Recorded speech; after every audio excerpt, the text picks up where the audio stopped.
همدیگران عزیز سلام علیکم. امروز 3 август سال 2025 قرار دارم در شهر سنت پتربورگ در خانه دوستم ایوان دومریچف نوار کردشته است. دوستی من پاگوماین رو باشم نشون میدم این شخصیت رو. امروز مقصدی من به اینجا آمدگی من طبابت چشمم بود و دوم من درست پس طرفی کافکاز میرم برای قلمچه هایی که برای تاجیکستان در کار است، قلمچه های بهترین گلاس ها.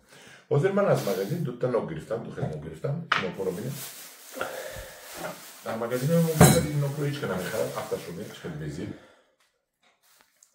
покажи. اینش کنفرانس است فکر میکنم. اینش ابد فتیل و دو دونه ابد فتیل رو گرفتم 102 روبل، یعنی 10-12 روبل. دو دونه کنفرانس رو گرفتم 126 روبل. نرخش به خودش نرخش خوب درسته. من مزهش رو به شما گفتم هستم. ابد فتیل هم حالت در ترکستانی هولش هست. دو تا در باغ من هست، نمیدونم میبرد و نمیبرد و کنفرانسش هست. ما از ترکیه کنفرانس آوردیم. ابد فتیل رو دیگر آدم گرفتم. بسم الله الرحمن الرحیم. من ابد فتیل رو بریده میچشم به شما میگم که همین نوک چگونه نوک است در همینجا میفروشن.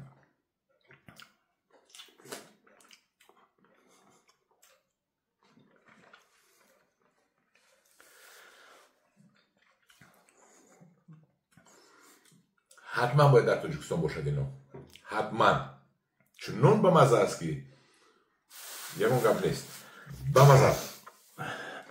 کنفرانس این سخت است، این باید ملایم‌تر باشد. این بگوان ملایم‌تر شود با مزه تر می شود. بسم الله الرحمن الرحیم.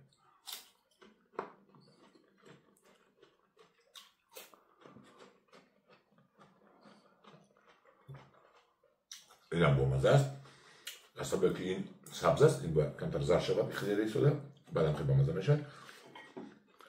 با ابد فتیل نمیبراید، نه با مزه. همین نوک ها باید در تاجیکستان باشد.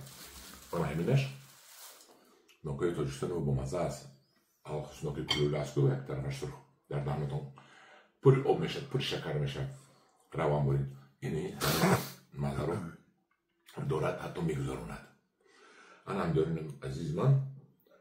این بود یک نوار درباره دو نمود نوک، ابد فتیل و کنفرانس. هر دوشم در تاجیکستان باید باشند. هم دارون عزیز در پناه خدا باشد. خدا نگهبانش شما باشد.